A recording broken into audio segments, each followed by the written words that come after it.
لاره جنازه ده په هر لور جنازه، په هر لاره جنازه ده په هر لور جنازه، سحر د پلار جنازه وړو ماښام د رور جنازه. خدایا په یو ځل قیامت راوله چې کار ختم شي، خدایا په یو ځل قیامت راوله چې کار ختم شي، څو به پرته وي ځای په ځای او کور په کور جنازه. مونږ ته په مرګ هم یریدو لاس په نامه ولاړو، مونږ ته په مرګ هم یریدو لاس په نامه ولاړو، څومره درنه وه د دې ښار د سړي خور جنازه. هغه چې مور او پلار یې خاورو ته سپارل اقباله، هغه چې مور او پلار یې خاورو ته سپارل اقباله، هغه خپیبلې ماشوم وړي د کونډې خور جنازه.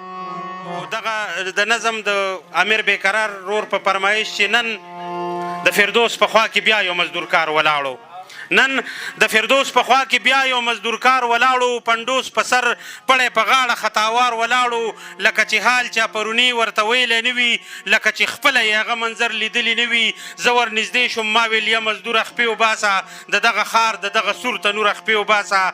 دلته پرون د یو ماشوم تنې نه سر والوتو، یو لیونی شو د یوې جینۍ نظر والوتو. د چای پلار د چای مور د چای بچي ووجل، جنګ په خپلو کې د خلک پردي ووجل. توره د چا وي د شهرت نامه د چا لاړه شي، نوم د ملک وشي او چرګه د جولا لاړه شي. ښه هنرمند د چپ او راس یې هم چا ونه لیدو، کاڼې هم وویشتو لاس یې هم چا ونه لیدو. دلته ګازرې هم په 20 روپۍ کیلو خرڅېږي، خو د انسان وینه په بیه د اوبو خرڅېږي. هغه تنکۍ ځواني نیمزا له مانه نه هېرېږي، هغه تنکۍ ځواني نیمزا له مانه نه هېرېږي، هغه غریبه بنګړیواله مانه نه هېرېږي.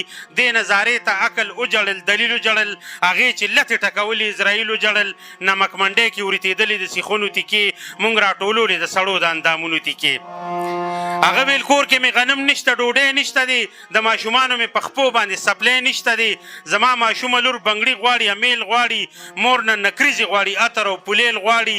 په زړه سوری د نه ټیکاو غواړي نه صبر غواړي. مور یې څېره د خپلې پیغلې لور په قبر غواړي. اختر ته لږې ورځې پاتې دي، پیسې نه لرم، روجې مې ونیوې خو وس د سرسایې نه لرم.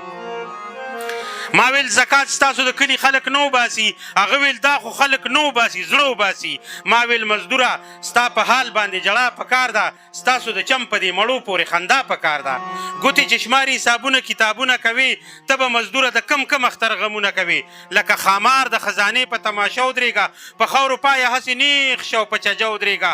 د لوږې مړ شه خو چې تا ته مینهوال ووایي، چې حکومت درته واقعي نمک حلال ووایي. ښځه په سیند لا وکړه، لور دې په دریاب لا وکړه، زوی دې راونیسه هغه هم په سیلاب لا وکړه. چېرته کدو غږه ولاړ شه په تیاره کښېنه، د ښاره وځه په ارام شه او په کلاره کښېنه. چا چې دا خون واخیستو، چا چې دا سړي ووجل، چا چې دا ظلم وکړو، چا چې باجوړي ووجل. ګینې نو دوی د انسانانو د نسبه نه دي، ګینې نو دوی د دغه خلکو د مذهبه نه دي. خو چې شعور یې ژوندی نه وي نو جهان یې نه وي، د خدای په ذات یقین نه وي او ایمان یې نه وي. بش خو تکړه دی چې بدل د پینټاګان اخلي، یو اسامه پسې پوره افغانستان اخلي. کم خواته لاړ شو په کم لوري به ګام اخلو، موږ به د چا نه پېښوره انتقام اخلو. په داسې حال کې دا ستا پړی او پنډوس وجاړم، که نه په سرو وینو کې مړي د فردوس وجاړم.